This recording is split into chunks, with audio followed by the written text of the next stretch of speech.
It's Messi!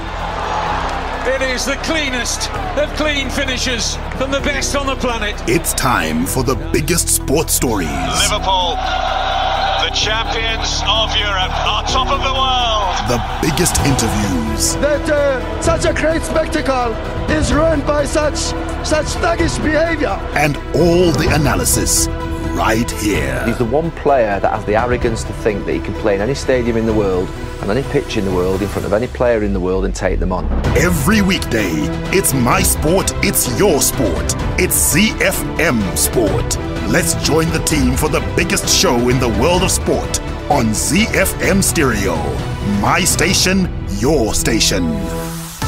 ZiFM Sport on a Friday evening. I am so excited because this weekend is the big kickoff for the return of the Premier League as well as La Liga. We'll be building up to the first match day in those leagues a bit later on in the beautiful game. The team is here, ready and chomping at the bit to deliver another crackerjack edition of your favorite sports show. That team is Christine Midzi, Barry Menandi, our producer is Sean Tafirinyika, and my name is Mike Madoda. But before we do get to the beautiful game, we got lots on offer on the home front as well as internationally. Let's start with the local stuff.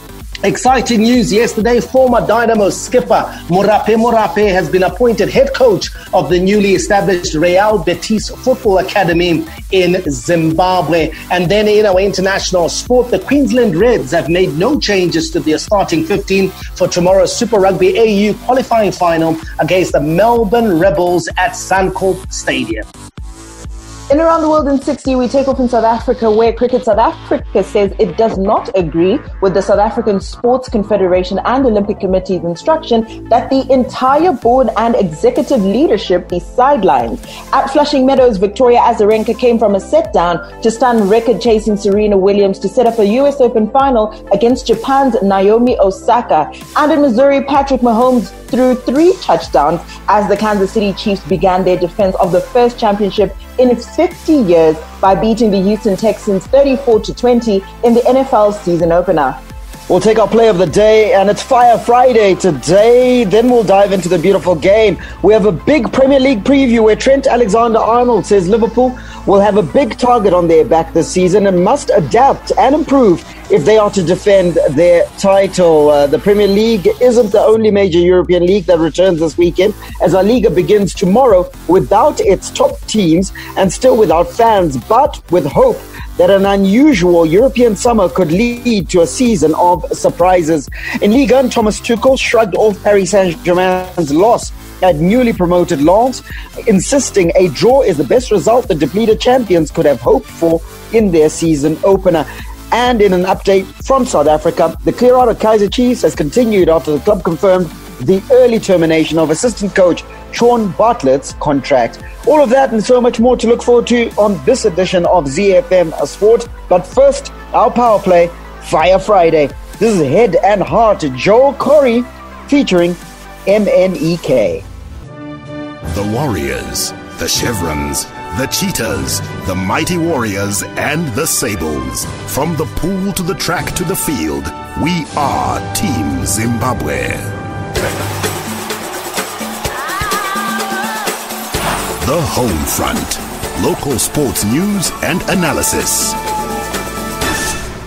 Let's keep it interactive right here on your favorite sports show, ZiFM Sport, especially as we build up to the big weekend in Europe. But the Premier League and La Liga, they are back, and we want to hear your predictions. Will it be United to carry the day as they used to in the Fergie days? Klopp, can he retain the crown with Liverpool? Pep Guardiola always 1 or 2 tricks up his sleeves. Will he wrest away the title from Liverpool? Or will it be Arsenal or Chelsea, because they've invested big?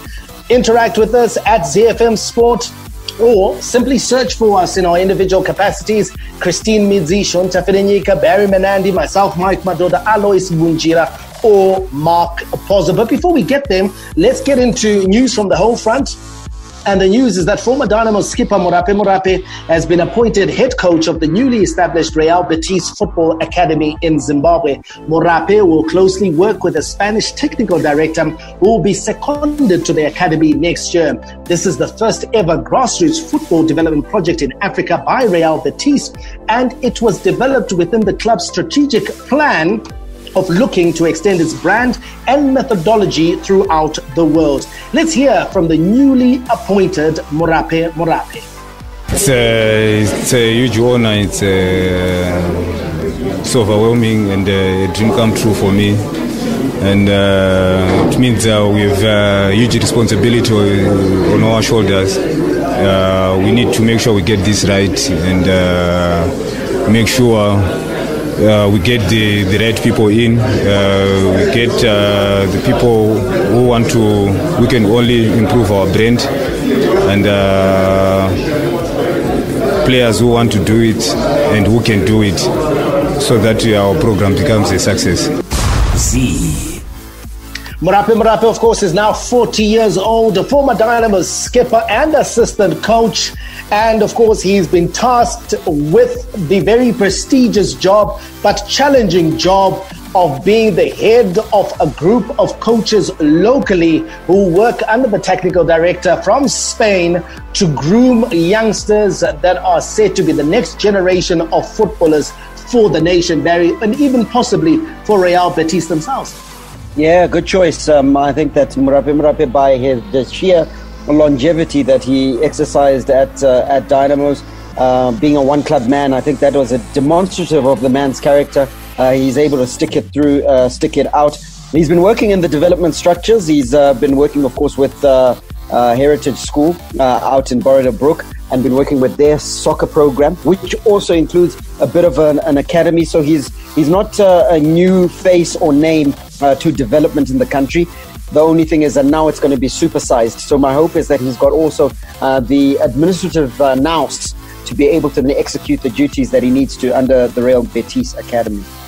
Chris, we hope that he's developed that administrative nous at Heritage School, because usually the trend is that we have seen most of our footballers, just by sheer upbringing and background, are what you would call your ghetto boys. So they're from your high-density suburbs, from Kambuzuma, from Chitingwiza, Zengese, Seke, from Mufombi, Highfields, Mbare. And usually there is a tendency that they tend to operate in those areas, even post-career, as far as establishing academies. But we have seen Murape and a number of other players now make the move across the railway line, across Samora Machel into the northern suburbs. And Barry is talking about Murape having developed the administrative side of the game. And surely in that environment at Heritage, there must have been some upskilling and some grooming that has taken place.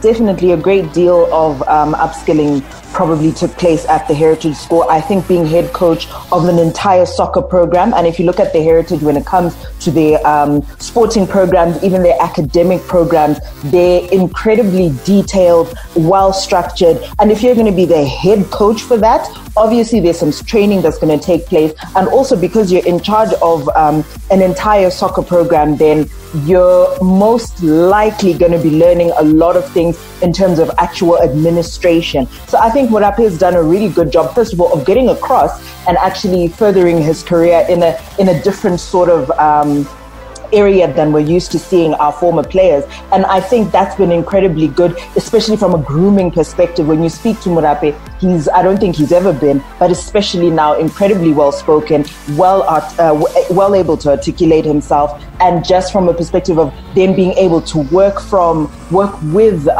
someone from Spain directly, I think it's going to be fine for him, because if you take a look at the Heritage School, it's a multiracial, multicultural school, and I think he's already had that degree of exposure. So it's only going to get better with the program. But yeah, congratulations to him.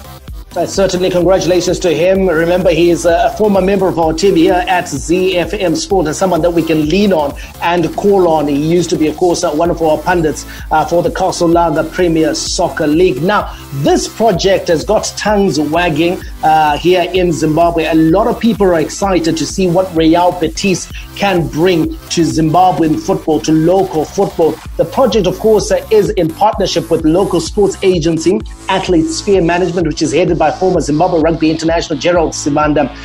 We spoke with him and he said that operations are set to begin next month, dependent on the coronavirus regulations. Let's hear from Gerald Sibanda.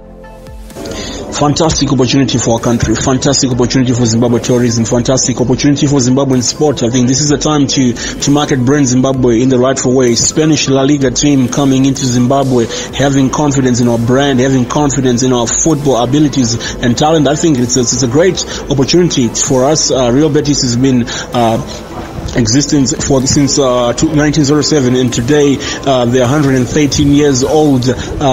So as far as Real Betis brand is concerned, they have been enhanced in Africa because of Zimbabwe, and obviously Zimbabwe has now been enhanced as also a global football brand and in Spanish La Liga. So I think let's look at it an opportunity as a win-win situation where our country is also helping to enhance the brand for Real Betis, and obviously our country is also benefiting from the high methodology and high level football that the Spanish La Liga team brings forth. But I think I'm calling upon every corporate now that has been involved in football for a long time. I'm calling upon every corporate that has been interested in sponsoring sports in Zimbabwe. I think this is a great opportunity for us to market brand Zimbabwe together. Let's make this project a success. Let us show the world that in Zimbabwe we are able to look after global investment opportunities. Let's showcase Zimbabwe through Real Betis. I think Real Betis has got millions of followers around the world. The Spanish La Liga has got millions of followers around the world. So imagine the amount of traction that is moving towards Zimbabwe as far as being a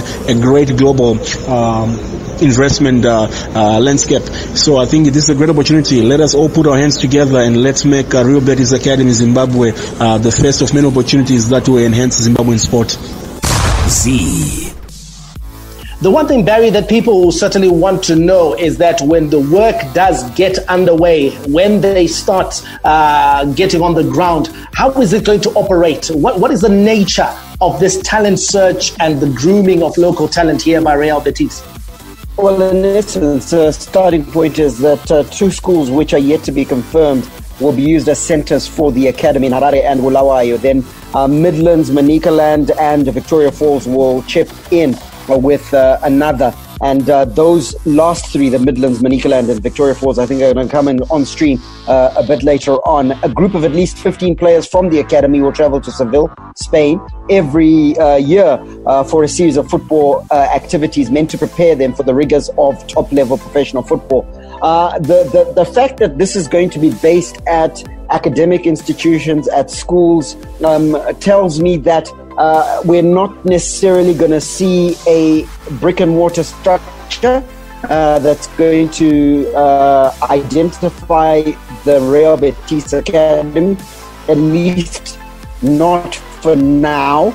We're going to see it being based at DNA of the Real Betis Academy. No doubt the technical director and the team, the coaching team, the entire setup will have a head office from which they will run their operations. But in terms of what happens on the green grass, it looks like it's going to be based at the schools. It's almost shades of the Shield Chelsea competition that they had a couple of seasons ago, isn't it, Barry? Where Chelsea was able to send coaches to Zimbabwe, run their eye over talent in Bulawayo and Harare, and then select kids who then went out to London to train at Cobham. Very similar. And in truth, this is just the fact that the only difference being that this one has a bit of continuity to it, in that they've established the academy on the ground, but in terms of structure and layout and output, very similar to the Shield Chelsea program that was run through Unilever a couple of years ago. Now, Chris, just taking a look, of course, at some of the things that are set to happen to those 15 players that are selected when they do go to Seville in Spain. It's not just a tour of Spain. It's not just a holiday. but they're actually going to be training at the academy. And you take a look at some of the stuff that they're going to be doing. It's stuff that puts them in good stead for them to pursue professional careers here in Zimbabwe and quite possibly in the region or even in Europe if they make the grade. Absolutely. I think one of the things that's incredibly important for local athletes, our Zimbabwean athletes, is to get that exposure and see and experience training and learning and, skillsmanship at that very high level. I think it's incredibly important that they go through that. They're going to be doing that. They're going to be playing friendlies with the local schools and school teams in Seville, as well as the Real Betis age group sides. So it's going to be with their age mates across out in Europe, and they're going to be able to get that exposure. Nutritional classes as well, something that I'm not sure they would have been exposed to here in Zim. It's not something we particularly concentrate on, but just that opportunity to be exposed to that high level of just the footballing culture as a whole, I think is going to be really important for them, and it's going to stand them in good stead if they do decide to pursue careers in professional football. Absolutely. Very, very exciting project. We're certainly excited and happy for Murape Murape. And it's big congratulations to him on his appointment. And we wish him and Gerald Simanda and all the team at Athlete Sphere Management all the best as they try and bring through the next generation of Zimbabwean footballers. This is ZiFM Sport on a Friday, building up to what should be an absolute crackerjack in the world of sports this weekend. Lots and lots of action to look forward to, especially internationally. The English Premier League is back, so is La Liga, and the crowns at the US Open tennis tournament will be decided this weekend. Hi, my name is Sean Williams, Zimbabwe cricket captain. You're listening to ZiFM Sport. Z. Let's take our local sports news roundup now, starting with cricket, where Sikandar Raza made history when he became the first Zimbabwean cricketer to win the Caribbean Premier League when he clinched the title with Trinbago Knight Riders, who hammered St. Lucia's Zouks by 8 wickets in the final, played at the Brian Lara Stadium in Tarouba, Trinidad last night. It was the 4th title for the Knight Riders, which saw them extend their record as the most successful team in the history of the Caribbean Premier League since the tournament started in 2013. Congratulations to him and congratulations to the Knight Riders. On to motorsport now. Zimbabwean motocross rider Tanya Muzinda has been shortlisted for the Time Magazine Nickelodeon Kid of the Year 2020. The award recognizes young people who are making a positive impact in their communities and have had outstanding achievements. Last year, she was honored at the Africa Child Summit in Ghana. Among the awards she has won include the African Union Sports Council Region 5 Regional Annual Sports Awards in 2018. She has also won the Annual National Sports Awards Junior Sportsperson and Junior Sportswoman of the Year awards. Good luck to her in that Time Magazine Nickelodeon Kid of the Year competition. All right, let's wrap it up with a Warriors update. And the Zimbabwe Warriors will get the rescheduled 2020 CHAN finals underway in Yaoundé against hosts Cameroon on the 16th of January. This follows the decision by the Confederation of African Football to come up with dates for the tournament. The tournament, which is exclusively reserved for players who ply their trade in their domestic leagues, is set for the 16th of January until the 7th of February next year. Zimbabwe, who finished 4th in 2014, will be participating for the 4th time. Michael, we head into the CHAN finals without possibly a kick of football in anger in almost a year for our domestic league players. Well, it means that we mustn't expect much from the team. I don't think it's a good situation to be in. We had heard ZIFA announcing dates, which we thought also were fictitious. The PSL has come out and say that they have got no idea what ZIFA is talking about. In fact, AFC Platinum's letter of application to be allowed to get back to training, the SRC is saying that they haven't seen that letter either. So Zimbabwe football right now in absolute chaos. So we cannot expect out of that environment, out of that chaos, Barry, to come something like a successful tournament. It's never going to happen. Yeah, CHAN finals starting in January. Chris, we've got to start considering the fact that the world is moving on while we're standing still. We're standing still, and the decision makers who need to get us moving are unfortunately not doing that effectively enough, not quickly enough. And this is going to have a very big impact on our football. Like Mike said, we can't then expect that out of all of this, we're going to have some fantastic football played and that we have a very realistic chance in our group. So I think it's a sad situation, especially for our local footballers, but it's down to the decision makers. They need to get moving. Well, the 14th of September, which was the date that teams are supposed to get back training according to ZIFA, is imminent. Let's see if teams actually go back to the training grounds. Here on ZiFM Sport, we doubt it. Hi, this is Mike Madoda, and you can catch me and the team for all the latest breaking news out of the world of sport, local as well as international, on your favorite station, my station, your station, ZiFM. We are Z-Team on ZiFM Sport. Z. From the front of the grid to the back of the net, it's ZiFM Sport. International Sports News Roundup, where the world comes out to play.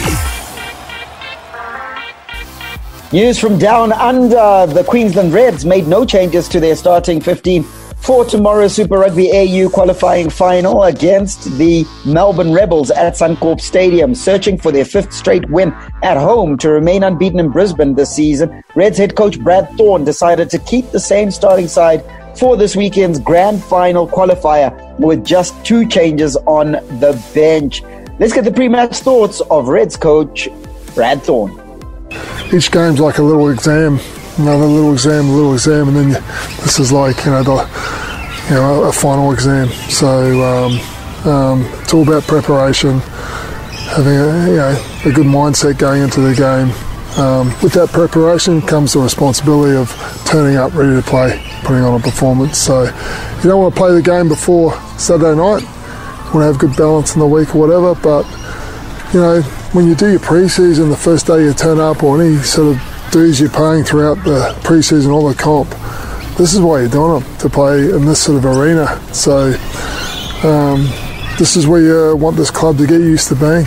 The other side of it is these guys have actually played a lot of, the Rebels. I think Dane was saying, they've got a bit of experience at international level, in their team comparatively to us. But finals is finals. Z. Well, the old adage, Chris says, if it ain't broke, don't fix it. And it looks like he's keeping faith with his team, believing they can do the business against the Rebels. Definitely. If you have a working system, keep the working system. I think they've managed to get a string of wins. That's 3 straight wins. And just coming off of that confidence and seeing the matchups that are working, I think the Reds are in a really good place to take on the Rebels. And in order for you to continue doing well, I think he's made a good decision to keep that structure, keep the spine of the team, and not make those many changes that we could have seen going into this. Yeah, and you look at that back line, it's got lots of potential, but they've got, you look at the informed fullback, Jock Campbell, he's absolutely firing. James O'Connor, he's a creation station at number 10. And then, of course, there's the probing scrum half, Tate McDermott. So looks good for the Reds, but in the Rebels, it's a formidable foe, isn't it, Mike? Yeah, absolutely. And I think the one area that's been identified by their coach, Dave Wessels, is the breakdown. And so he's tweaked his starting team. He's brought in a genuine fetcher in the form of Brett Wilkins. And he's been promoted to sort of like try and combat the twin breakdown threat of Wright and McWright, who, of course, are always good over the ball in those situations. So I think the team that sort of like wins at the breakdown, the team that is able to get forward momentum, especially in that close combat type of play, it will be the team that will get the physical ascendancy that's needed to bring the back line into play. And so I think this one could go either way. If the Rebels bring it together, they're capable of getting the win. But pedigree favours the Queensland Reds. It's not often that you hear ZiFM Sports sitting on the fence, but on this one we definitely are. It could go either way. Good luck to those who are wanting to put a bit of a flutter on this game. Close your eyes, pick one of the teams. Who knows what will come out. Hi, I'm Jesse Krill, Springbok and Blue Bulls backline player. You are listening to ZiFM Sports. Around the world in 60 seconds. International sports news. We take off in South Africa, where Cricket South Africa says it does not agree with the South African Sports Confederation and Olympic Committee's instruction that the entire board and executive leadership be sidelined in what is the most potentially damaging development to have rocked CSA since December last year. SASCOC released a letter signed by acting president Alex Skosana directing the board and senior management of CSA, including acting CEO Kugandri Govender, to be sidelined. SASCOC, citing the administrative troubles that have manifested at CSA over the last 10 months, said it would implement a task team that would seek to engage with the CSA board and the members' council in an effort to restore cricket to health. We head over to Flushing Meadows, where Victoria Azarenka came from a set down to stun record-chasing Serena Williams to set up a US Open final against Japan's Naomi Osaka. Azarenka recovered from a 6-1 hammering in the first set to win the next two 6-3, 6-3 and schedule her first Grand Slam final appearance in 7 years. Fourth seed Naomi Osaka defeated 28th seed Jennifer Brady in a high-quality 3-setter 7-3, 3-6, 6-3 to reach the final. We'll touch down in Missouri, where Patrick Mahomes threw 3 touchdowns as the Kansas City Chiefs began their defense of the first championship in 50 years by beating the Houston Texans 34-20 in the NFL season opener. Houston Texans defensive end J.J. Watt was left confused by boos from fans during a pre-game moment of unity as protests against racism took place on the opening night. Pockets of the crowd at Kansas City Chiefs Stadium booed as players linked arms shortly before the game started. Hi, I'm Clemens Matau, chicken in midfielder. You're listening to ZiFM Sports. The big leagues, the big teams, the big players. The beautiful game on ZiFM Sport. All the rivalry. Here is Harry Kane for Tottenham. Oh, what a goal! A classic derby goal from Harry Kane. Catch him if you can. All the stars. Oh, back here's Liverpool 2 in front. Talk about impudent. Talk about improvisation. Talk about Sadio Mane. And all the game-changing moments. And Raheem Sterling rattles at home. And once more, City are in front in a trice. All the updates from the Premier League on ZiFM Sport. The Premier League is back and it's promising to be a big season out in England. It'll certainly start without fans, but there will be, as usual, a big global audience, including us here at ZiFM Sport. We'll be keeping track of the action out of England and giving you daily reports at times, but certainly keeping you updated in our Monday World Football Report and building up to the action as usual on a Friday. Now, Trent Alexander-Arnold says Liverpool have a big target on their back this season and must adapt and improve if they are to defend their Premier League title. The title has been successfully defended just once in the last decade, and Alexander-Arnold is expecting a tough challenge than last season, which saw the Reds finishing 18 points clear of their nearest rivals, Manchester City. Let's hear from Trent Alexander-Arnold, who was crowned the Young Player of the Year. For us, it's not about maybe topping the points that we got or score more goals. It's about if we can all develop as a team and keep winning, keep that mentality. That's the main thing that helped us get this far, and we know what it takes to win now. And we know that there's obviously a big target on our back now, being the champions and stuff like that, and teams are going to be extra motivated when they play us. So we need to match that mentality and take it to the next step, and understand that winning it back to back is harder than winning it once. While being a discussion about Liverpool, there's obviously one place to start, and that's with Barry Menandi. Barry, Liverpool convincing champions last season, 18 points ahead of Manchester City. This coming after a season in which they fell just 1 point short of Manchester City. So Liverpool with an incredible 97 points and then going to better 99 points this last season, when a lot of people thought that they wouldn't be able to hit the heady heights of 2018. Can they do it again? Can they go again 3 seasons running? I think they can. I think it's the one thing that has been demonstrated by Jurgen Klopp is that he knows how to get marginal improvements in the side. You look at the Liverpool's performance in the Champions League, getting to the final, losing to Real Madrid and going again the very next season and going out and winning it. Losing out very narrowly to Manchester City in the previous season for the championship, going again the next season and winning it outright and by some distance. So I think he's a manager who's shown that he is well able of getting those marginal gains. Yes, he can go again and defend it. Will he? The question is, how much have the other sides improved? How much have they reduced that gap between Liverpool and themselves? And in chief among them, I would say, to see how Manchester City is looking, to see what the unknown quantity that is Chelsea and all their recruitment is going to do. That will then determine the answer as to whether they actually will.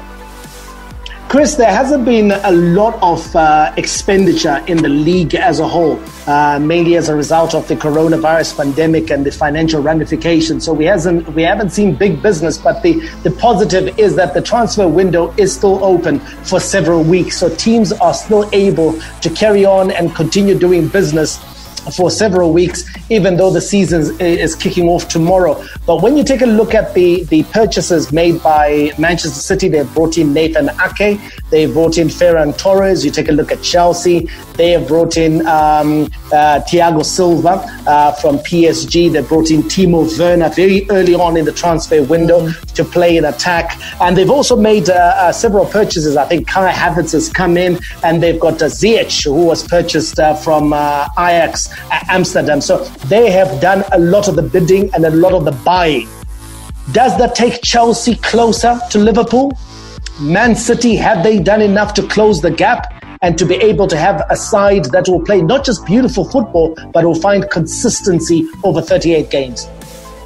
I'm going to answer the Chelsea first. I think Chelsea's done a lot of business this season. I think they've done a lot of good business, but I'm a little bit wary of two things. The first thing is that you're getting a number of players into this team. These players, first of all, are coming from different leagues, and they're going to need time to learn the style of play at Chelsea. They're going to need time to settle in, and that for me is that bedding in period is crucial, and that might take a bit of time. And we know with the EPL, especially when you have seasons like the season before this one, 2018, 2019, where the season was won by one single point, that every single match day counts. So I think just that adjustment period is what might count against Chelsea. Did they get excellent players? Absolutely. But I think in this season, can they get a top four finish? Yes. But will they be able to challenge for the championship? I don't think so, not yet. I think next season we can look at Chelsea and say, okay, realistically, this is a squad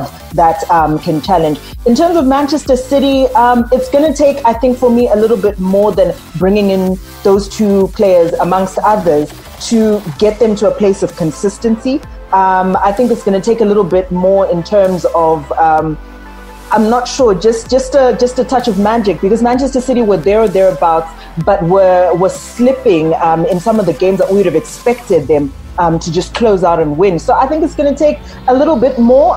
Fixing up that leaky defense is definitely going to be useful, but yeah, I'm a little bit I'm cautiously optimistic with Manchester City. Okay, let's move from the blue half of the challenges to the red half, Barry. Teams that you as a Liverpool fan have watched over the last 20 years or 30 years dominate the English game. Manchester United and Arsenal. Those were the two teams that set the standards under Sir Alex Ferguson and under Arsene Wenger. They are also the two teams over the last 3 or 4 seasons that have let standards slip and fallen away to a point where they are barely recognizable from the teams that everyone looked up to. But at the back end of last season, we began to see some green shoots. We began to see some renewal. Mikel Arteta has come in. He's bagged 2 trophies, the FA Cup as well as the Community Shield, just barely a week ago versus Liverpool. We have seen Manchester United have a very strong finish to the season, spurred on by Bruno Fernandes. Are they in the title matrix? They're certainly in the top 4 matrix, those two teams. I don't think they've got enough to make a charge, because you think to yourself, are they capable of getting about 95 points, which I think since the arrival of Pep Guardiola and Jurgen Klopp into the league, that's generally the landmark where you're going to have to hit if you've got a chance for the title. I don't think they're 95-point teams yet. They're certainly headed in the right direction in terms of competing for that top 4 position, cementing it, getting it nailed on. I think for Manchester United, the signing of Donny van der Beek is going to be critical, because it again shores up that midfield and that attack, and ensure that they are making those movements forward.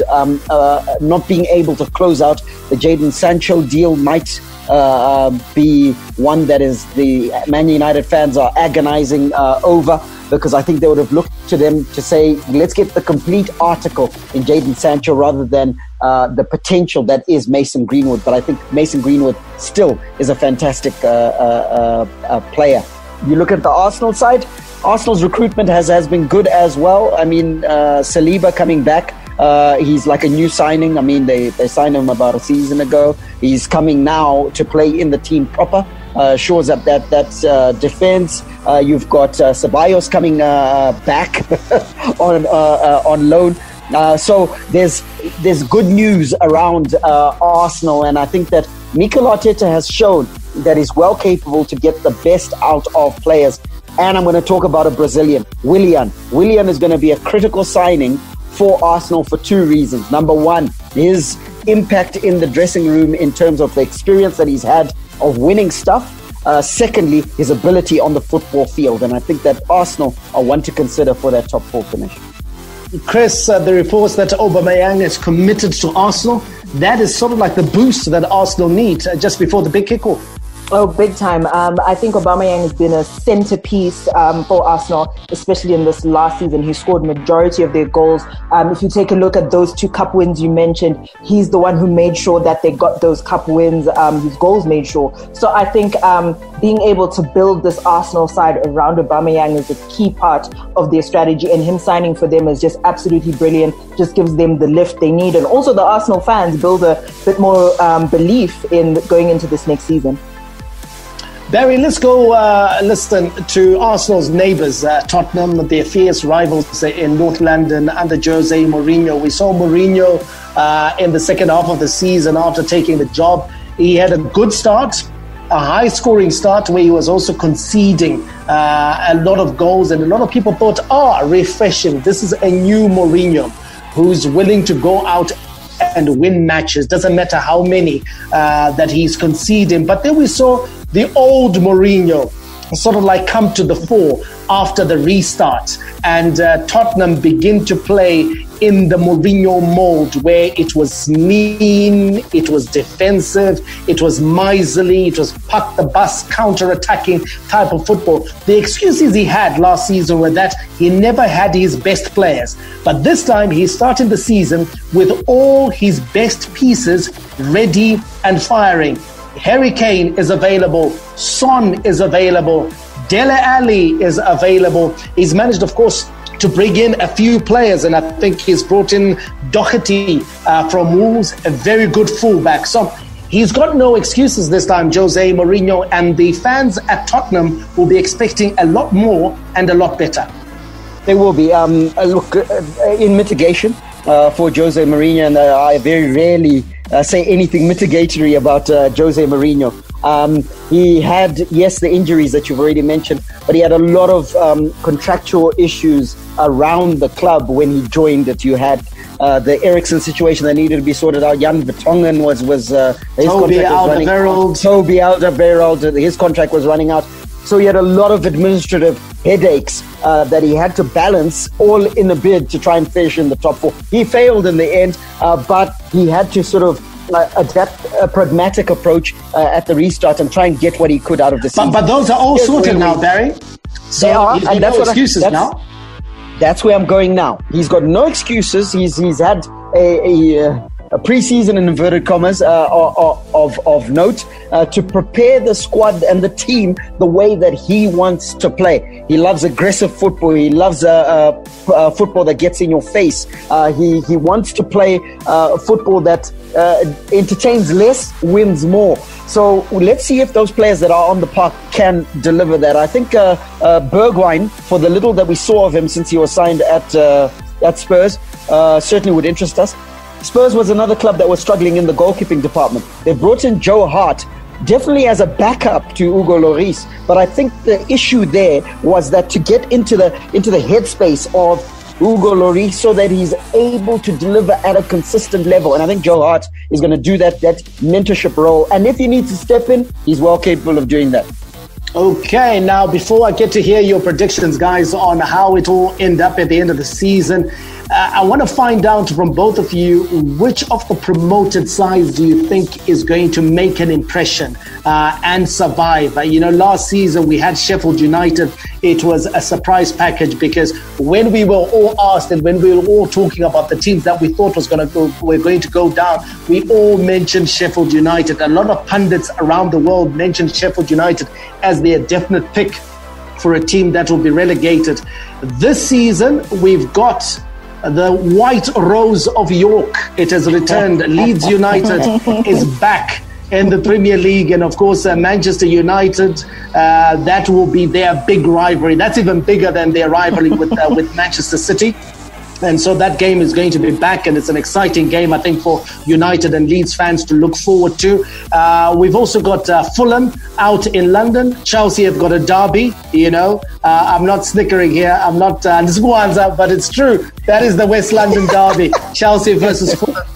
And then we've got West Bromwich Albion, another team in the Midlands, Barry, that returns. Now, which of these three teams do you think will make an impression and possibly survive?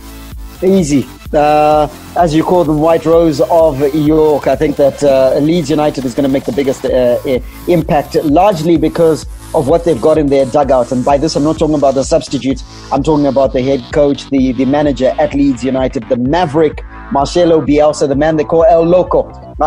Listen, anytime that you can be a mentor to Pep Guardiola, you've got something about you. So to me, Marcelo Bielsa, from even as a Liverpool fan, now I'm going to speak as a Liverpool fan for a minute second, going into the first game of the season against Leeds United, that wouldn't have been my first pick to say, let's play Leeds United in the first game first up.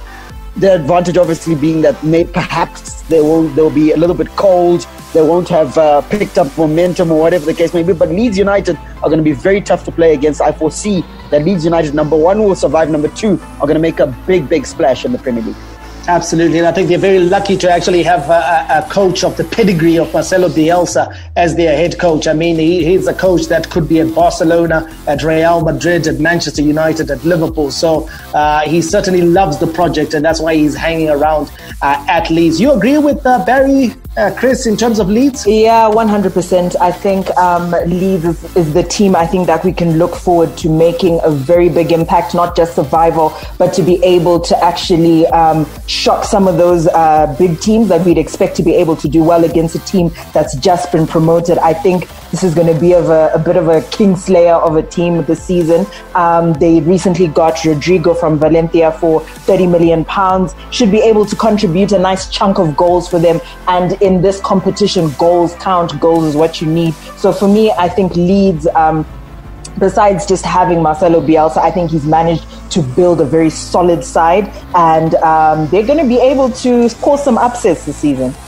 Okay, your match day one fixtures. Fulham versus Arsenal. That will get the action underway early tomorrow afternoon. Crystal Palace takes on Southampton. The evening kickoff will see Liverpool taking on Leeds United at Anfield. Other fixtures are West Ham United versus Newcastle United, West Bromwich Albion versus Leicester City, Tottenham Hotspur versus Everton. That is a really, really good game, isn't it, Barry, to get action underway in London. And you've got to say Ancelotti has done some really good business, especially as far as his midfield is concerned. James Rodriguez has come in, Alan has come in, and he's also got the Kure from Watford.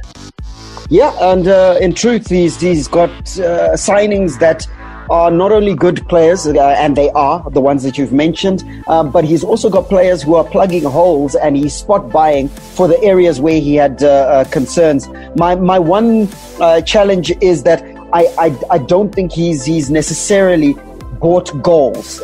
He certainly needs a mainline striker. I think Richarlison is good, but he's your second striker. He's your good number 10, old-fashioned number 10.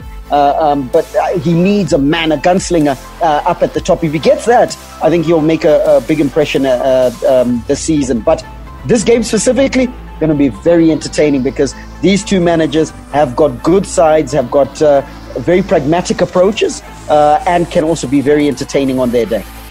Okay, let's get to the predictions, guys. And we're also going to be getting the predictions of our producer. We don't want anyone snickering and saying, I told you so, without any public record. We are going to put him on record. So I'm going to start with you, Chris. Is that why Munjira didn't come to the show today? Because Munjira is very classically, he'll say, but yes, as I said. Yeah. But don't worry, on Monday, we'll get Alois to give us his prediction. So let's do it this way, Chris. Give us your top 4, not in any order. I think we'll get to the time when we'll predict the order. But for this weekend, give us your top 4. Who will finish in the top 4? Speaking strictly with my head, Manchester City, Liverpool, Arsenal, and Chelsea. Wow. No United, Chris. No United. I don't think United have done enough business in this transfer window, and I still don't think Ole Gunnar Solskjaer is the man for that job. Wow. That's a big call from Chris, United fan, and she reckons United will not make the cut. Barry Manandi. All right. I'm going to go, and I'm going to give you them in order. You can hold me to this. My God. Is this brave or brazen? I think it's more brazen, bravado. I suspect it's going to be Manchester City, Liverpool, Arsenal, and Chelsea. All right. Okay. Tottenham to miss out. Jose Mourinho to win one of the cups, whether it's a Carabao or the FA Cup, and Daniel Levy to have to make a very difficult decision whether to keep him or to ask him to leave. Wow. Prophet Barry Manandi, so detailed. He even went beyond the call of duty to tell us what had happened in the cup competition. Now, Sean, let us know, buddy. You're an Arsenal fan. Are you backing Arsenal to break into the top 4? Definitely. I think we are back in the Champions League this season. I'm also going to go in order. Man City as champions, Liverpool second, Arsenal third, and Everton break into the top 4. Hot take. Whoa! Wow!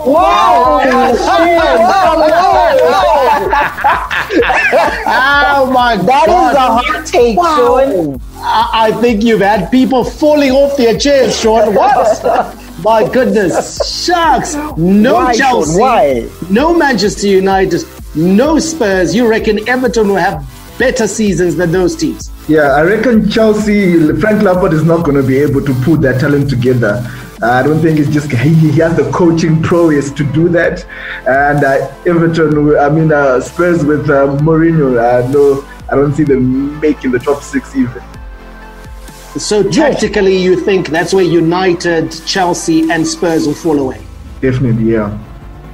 Wow. Okay. We'll get to hear from Alois on Monday, but I'm going to give mine, and I am not going to be prophetic like all these brave ones. I think I'm just going to be like Chris. I'm going to play it safe.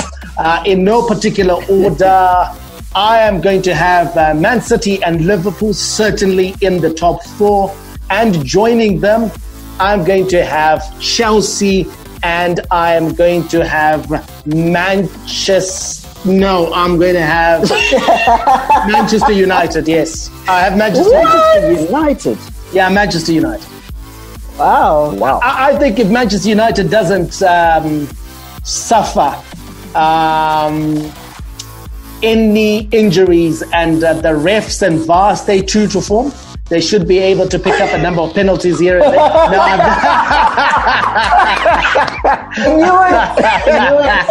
knew that's where this was going. Mike, I'll be honest. I actually wanted to ask. Do you think that they would amass enough penalties to make it into the top 4? No, on a more serious note, I think United sort of like they found their rhythm after the restart.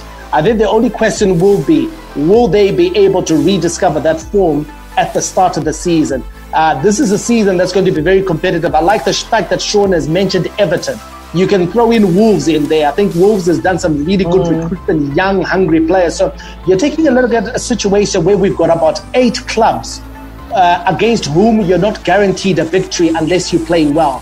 And that means you can't afford to have a slow start. And so Ole Gunnar Solskjaer can't afford 6, 7, 8 matches where United are just ambling along. He's got to get victories under very quickly and get United motoring along. If they do that, we saw that United is a confidence team.